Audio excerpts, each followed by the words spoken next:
Welcome back, guys. Thank you so much for taking the time to watch this video.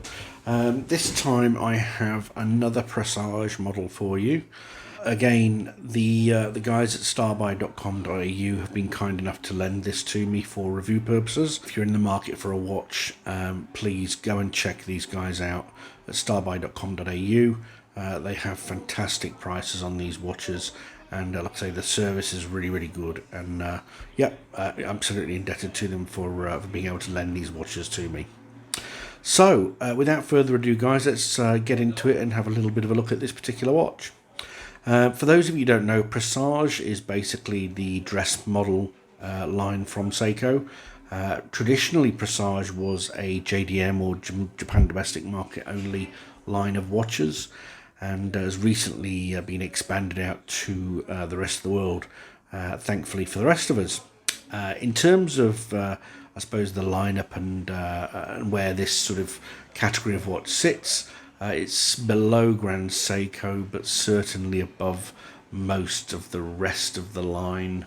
Again, you've got the Prospects line, which in terms of technical components and finishing is probably similar to Presage, but it's very difficult to sort of compare them because they are very different cats.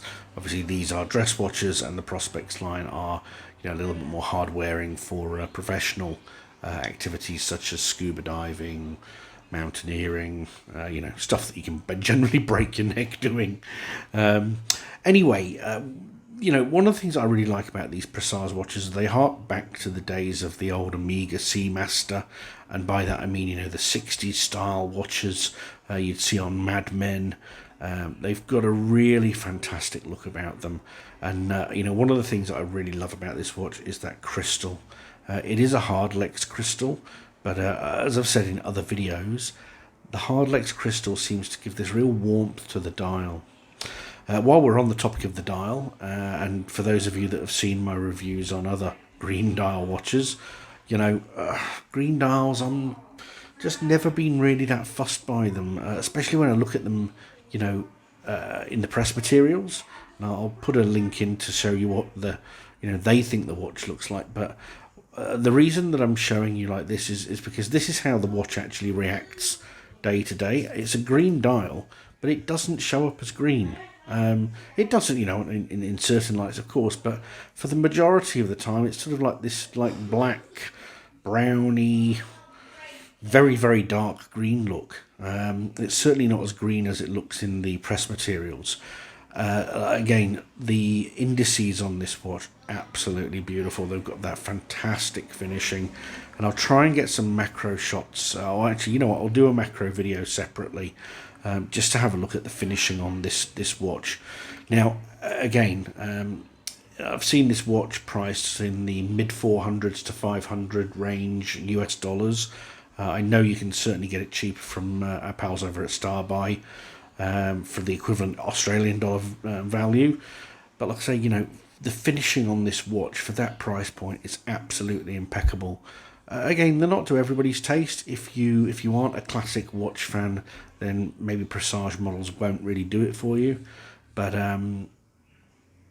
they do it for me. And then this green dial, like I say, never been fussed by a green dial, but this is exceptional.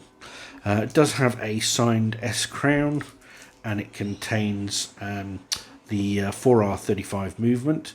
Now, the 4R35 movement obviously is automatic. It is hacking with a manual winding capability, and the power reserve on it is about, I think, 41 hours, something like that. Case material on this is a beautifully polished stainless steel, and as I mentioned, you've got that sort of raised dome style Hardlex crystal on the top. The buckle, signed Seiko clasp with deployment, and you have a beautiful brown calf skin strap here with nice little tan stitching on it.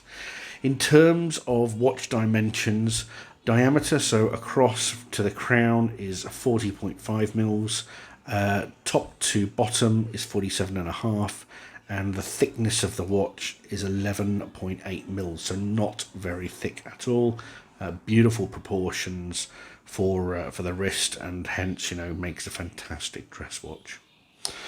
Like I say, you know, I can't really say anything other about this watch just than, you know, if you are in the market for something that's dress orientated and you're looking at spending a few grand, don't do it. Look at the Presage models first, then go and have a look at what you maybe were looking at that was more expensive, and I think you'll be pleasantly surprised. Again, yes, it's a Seiko, and some people either view that as a positive or a negative. I'll view it as a positive. It's an in-house movement. Everything about this watch is manufactured by Seiko. It's not outsourced third-party components. This is a true manufacturer watch, and like I say, for the price point, it's punching well above its weight. Anyway, guys, thank you so much for your time. I wish you all the best. Please stay safe, maintain safe distance from everybody, don't infect each other, stay calm, and like I say, we're all in this together, guys. So God bless, and take care of yourselves. All right, bye-bye.